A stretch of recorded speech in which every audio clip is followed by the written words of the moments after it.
Hello, I'm Dr. Jason Stanley, author, educator.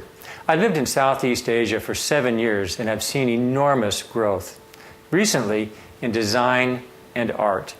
We are here today to talk to Michael Earl, owner of Think Design magazine, to get his views on the business of design and art in Thailand and the Southeast Asia area. So it all starts with Think Design magazine, which leads me into a variety of Asian countries, which gives me experience, helps me understand the currents, the business currents in art and design. Right. And from there, we've started to create some unique art events, like art festivals here in Phuket and in Bangkok, and growing throughout the region. So it's very exciting. Well, Think Design magazine is really for the curious about the world around them. So our readers are just people who are interested in, art, architecture, design, fashion, technology, and some environmental issues. So a little bit about everything. It has a variety of things that keep people interested. What about your art events? So the art festivals that we do in Phuket and Bangkok are basically trying to help expose some of the local artists in these markets, bring them to a wider audience. So as buyers are coming into these countries looking for new and interesting artists, we try to connect them with some of these young and emerging artists.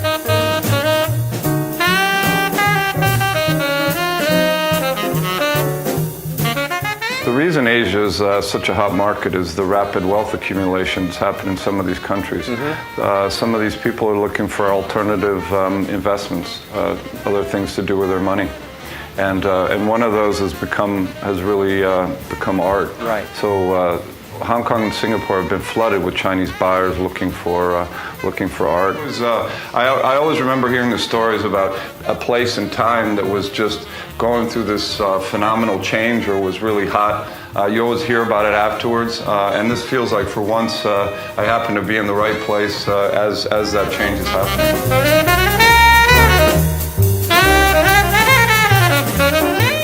What I think we do differently is that being in the media space here allows us to open some doors to some people and really understand the business currents that are taking place in Asia in terms of art and design. Right. So we're able to help some of these companies that have approached us about galleries and things like that to get a foothold in Asia.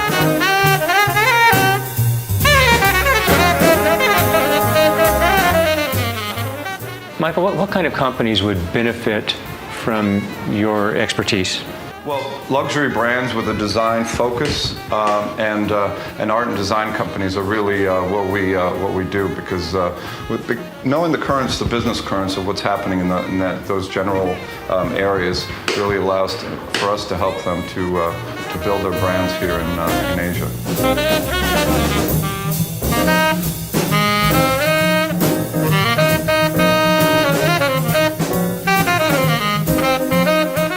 Now, you also have a social media aspect to your company. Can you tell me a little bit about that, please?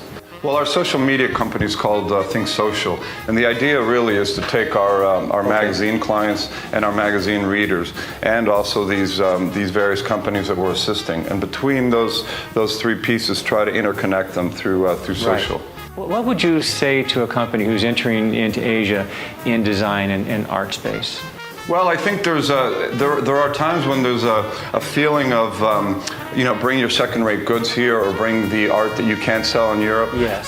Asian buyers, while they do pay more, they're very savvy, so you can't get away with sort of selling your B stuff to Asian buyers. They will pay more, right, but they pay for quality.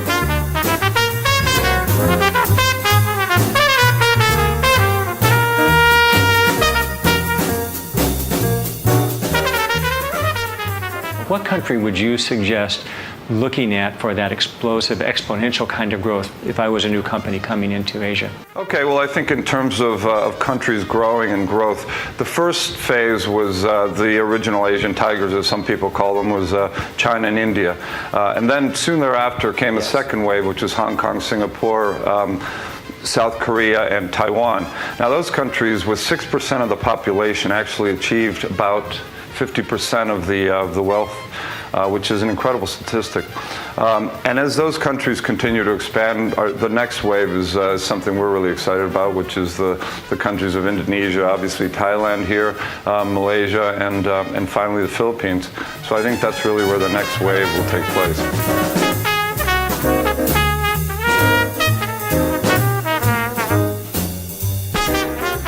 I really think the biggest risk is not being here. I mean, this is an incredible opportunity, and for all the risks that companies take with new products and new galleries, new opportunities, I think not being here is a bigger risk than anything on the other side.